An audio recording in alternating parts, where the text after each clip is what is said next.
Hello and welcome to Mooks and Monsters. I'm Rob Ward. And I'm Tim Niederreiter, and this is episode 126 of the podcast. So today we're going to be talking about complexity. Now, in the past, you've heard us talk about the joys and I usually say keep it simple. Mm-hmm. But in this episode, we're going to look at where complexity could add depth and add something to your game. Right. And most games, depending on their system, have kind of an assumed level of complexity. Like Spycraft is extremely complex for a D20 game, at least. GURPS, very complex, stuff like that.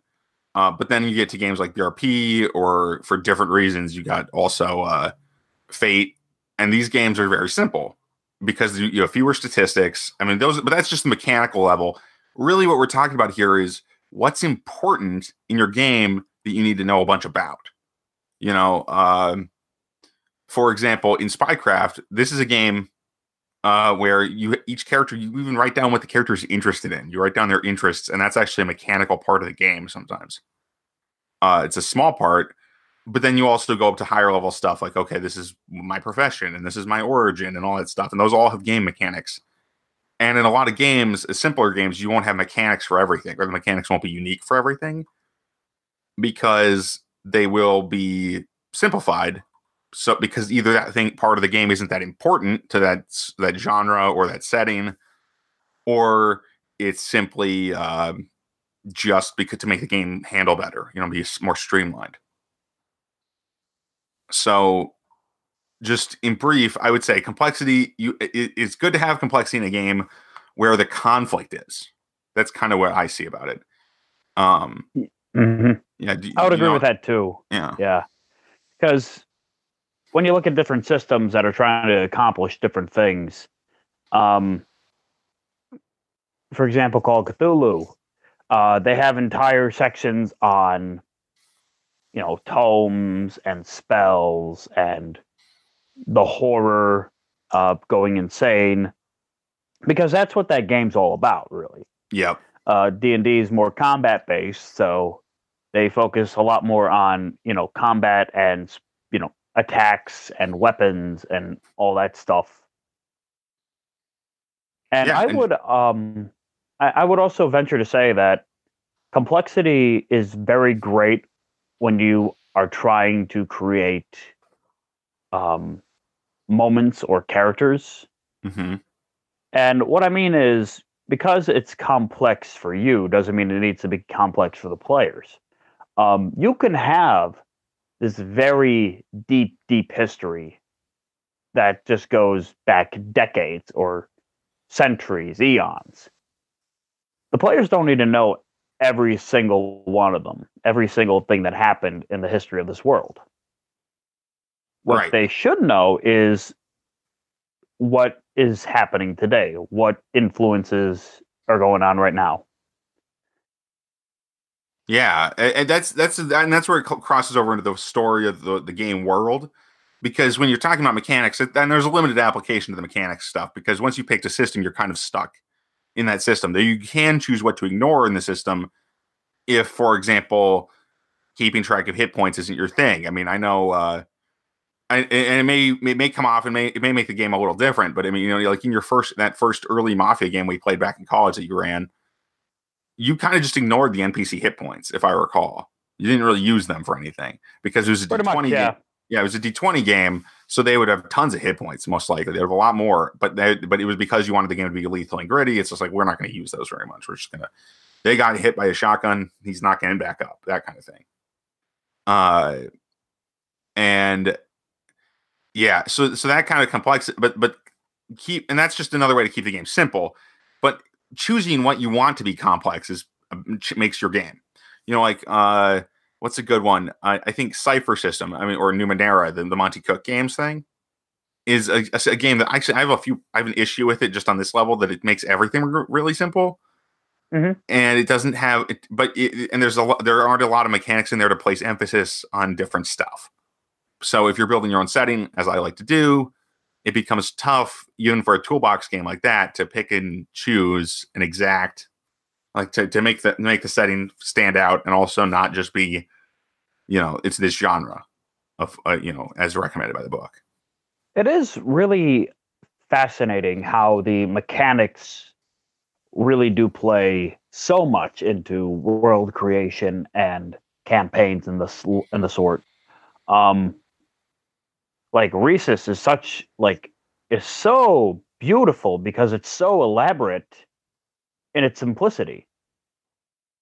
You can fight any skill with another skill, and all you have to roll is d6s.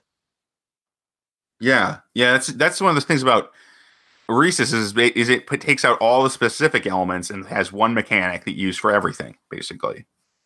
And in the hack version, there's I expanded that a little bit, but that's not available. But in the book, in the one you can get, it's the simplest game almost, and yet it gives you so many possibilities. That's one of the advantages of having a system that's not complicated or not complex, in that it doesn't have a lot of specifics. And that's really what complexity is. It's its detail, in a certain area, or even in all areas, like in Spycraft.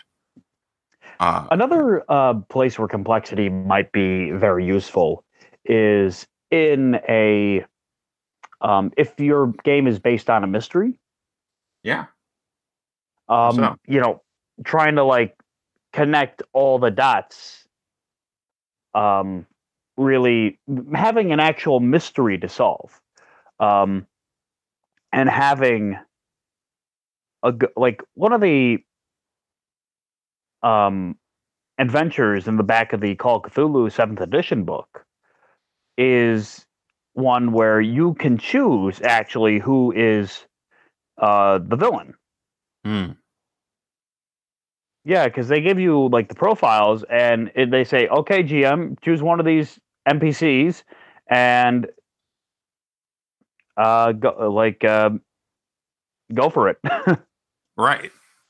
Yeah. And I found that that's fascinating because they all have motives. They all have it's a lot like an Agatha Christie novel. And they're all in the game, but one of them is the killer, is basically how it works? Or there's the mystery villain? Exactly, yes. You get to choose who the killer is. Oh, okay. So it's like okay. So that's a cool one, because then it makes this it adds a little depth to a pre-written adventure as well. That's really neat. It's like, okay, we could play it. Any of these people could be the killer, and even if the PCs had played the scenario before, they won't really know which one if they know that feature of it anyway. Precisely. Which is cool. And a good idea for a beginner adventure, honestly, a beginner scenario. Oh, absolutely, yeah. Yeah. Go on. I would also say with complexity, it could really add to complexity. Too much of it can confuse your players, but maybe sometimes that's what you want to do. Like if you're in an alien dimension and you have this very complex way of, travel, that might be something to look into. Oh, that's a good point. Yeah, if you want your players to actually be challenged by something, complexity is actually the kind of the way to do it in a lot of ways. You want the players, not the characters, to be challenged. It's like now they have to remember all these details. They should, if they take notes, that's cool. But it's something they have to kind of pay attention, and that makes the game more challenging for the gamers, not just the characters in it. I think that's a great point, because I think that's really what RPGs are about on some level. As far as if there's a challenge element to an RPG, it actually comes not from not knowing stuff. It comes from knowing a lot of stuff and trying to pick out what's important for your players. Does that make sense? Because I think it totally makes sense that you want to challenge the characters while the players are well, actually, my thought was it makes the players think, and it gets their head in the game. Oh, okay, yeah. Because their characters, on some level, are a bunch of stats that they use to resolve problems. But if you don't and especially in a game like D&D, where each character is capable of some different stuff and they have to work as a team to do stuff, this is a good example of when complexity means like, okay, the rogue gets to go do this, the fighter's to go do that. Sometimes, Mm-hmm. that's sometimes how it works, and sometimes you just need anybody to do something.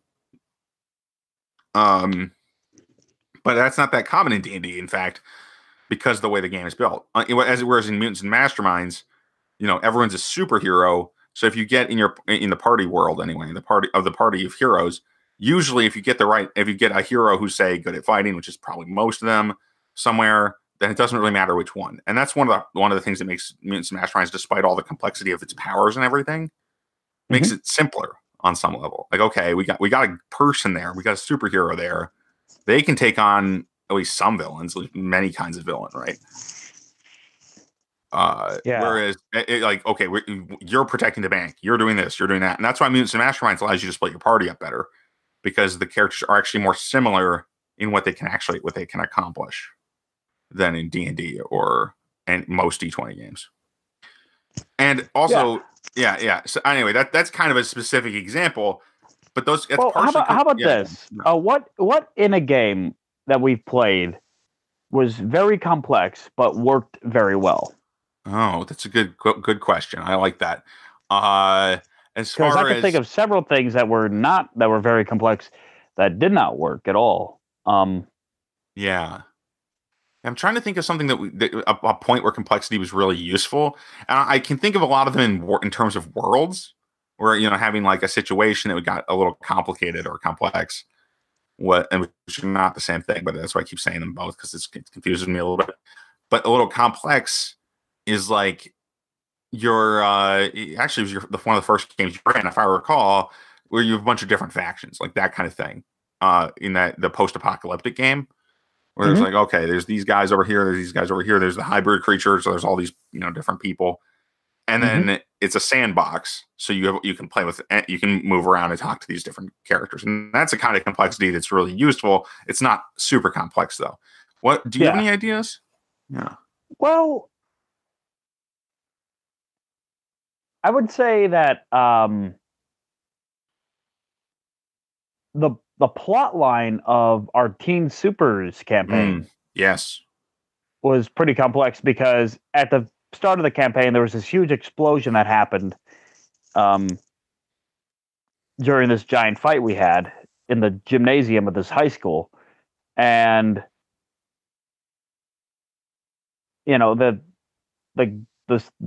campaign ended when with someone dropping a bomb through this time hole that leads back to that. So I forget what exactly was that connection, but I just remember that was a really, really satisfying moment for me when I'm just like, oh shit, wow. Yeah, it was it was complex planning. They got the GM in that game knew where he wanted to end up. It seems like, because he knew he left a spot that he wanted to fill in, kind of thing. At any rate, I'm not sure exactly which it was, but he clearly planned it out, and to some degree, and he knew he was going to go back to that spot. So that's a good point. Actually, another one I was thinking about, because that's like intricate timing, and I like that. I think that's a good example. And it is different from the other stuff we've been talking about. So timing is a thing that actually is really can make complex, can really add complexity as when stuff happens. For example, if you get into a battle in a game, well, it's more complicated if it's safe to say you didn't expect you were going to be in a battle, right? It becomes more complex in this, or more interesting, because you may not have your weapons or whatever. Say you're at like a wedding or something. You're not all carrying guns unless this is my wedding, maybe.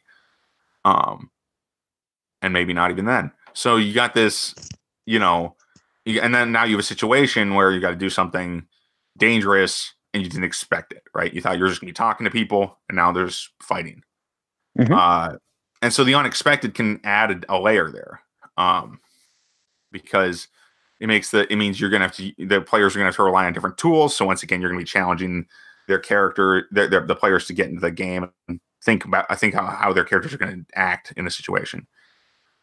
I think that's really the core of what makes complexity good in a game, is when it draws the players into the game instead of kicking them out of it. Yeah. like So yeah. several times where like someone's trying to explain like the complex rule system that goes on in within the society of this of Mhm. a place or uh, where your role is in the entire thing as a player, you tend to get a little okay, yeah, this is fun. Yeah, this is fun. Yeah, it does kind of, it can make the eyes glaze over. Hmm. I mean, I had from this last Call of Cthulhu campaign that I'm calling done because they're the let's just say they're the next these players are the next adventure. Yeah. Yes. Yeah, because I don't see them getting out of this situation. Um, they I had it so like there was a history of a cult that went back centuries Mhm. and all the way to like primitive like times. And I traced out um that lineage and how it got to America and how there's this relic that was stolen that was used to make a creature. Um, Yeah. yeah, so it was. I would say it's pretty complicated. My motive, but what did people in the game see? They saw a giant monster running around the forest. They saw um, a creepy cult compound, and they saw a weird bell. Okay. Yeah. So it's more they have surface details Hmm. that kind of tell that implicate the rest of the story. Yeah. Yeah, exactly. So, but the reason that they're important is because I have roots that go Mm. all the way back to centuries ago. So I would Yeah. say, motivators, your storyline can definitely have some really nice complexity to it, especially when with a mystery, because then you're just, turning over. You're really digging up more and more and more. Yeah, and that's kind of the point of the game. That's the last point. I think I maybe touched on this earlier, but it's definitely the point I want to make is that when you get to the thing that's like the main emphasis of your game, like in Call of Cthulhu, it's horror and mystery, or in D&D, it's combat and treasure, basically. Well, you want to have details. You want to have the details there because that's the stuff players care about if they're into your game. And so there's really two kinds. And now that I think about it, there's kind of two kinds of complexity. There's the kind that gets players in, and then there's the kind that pays it out. So like combat is what gets players into a D&D, sort of. Actually, maybe the other way around is that treasure is kind of the goal of D&D. Solving the mystery is kind of the goal of Call of Cthulhu. Hmm. But then there's the peril, which is the other element that kind of needs to be complex in the game. And in the case of Call of Cthulhu, it's the horror, sometimes a little action, but mostly the horror. Hmm. And then in D&D, it's the combat. There's the monsters and stuff you fight. So I think that's kind of Yeah. a way to sum it up. If you only have two complex elements in a game, make it Hmm. those two, I'd say. Yeah. And it can be just story elements. They can take any form. But I think you kind of need a hook that makes the players interested, and that should have details that they can uncover more about on some level. I Whether would that's add one more caveat sure. to that.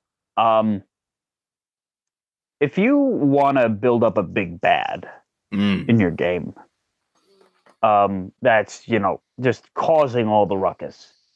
Um, create a network of why. Okay, so the band this Lich King is causing all this ruckus. Um, he's having orcs raise these towns, and he's having um, he's killing crops and all that stuff. Find what the main goal is and how all those activities help that goal. That's good. I like that. Yeah. Definitely that is an element of understand your characters. That's add depth to them that way, and especially your big bads, the ones that are important to the game. Mm-hmm. Yeah. So good. So, yeah. So I think we've kind of hit on everything that we wanted to. I think so. Yeah. Well, this has been a Mooks and Monsters. You can find us at mentalcellarpublications.com. You can email us at podcast@mentalcellarpublications.com. Like us on Facebook. Follow both of us on Twitter. I'm at StageHat. Tim's at TNeederwriter. You can find this We're hosted by Lipson, and we can be found wherever podcasts can be found. Thanks for listening, everybody. Sayonara.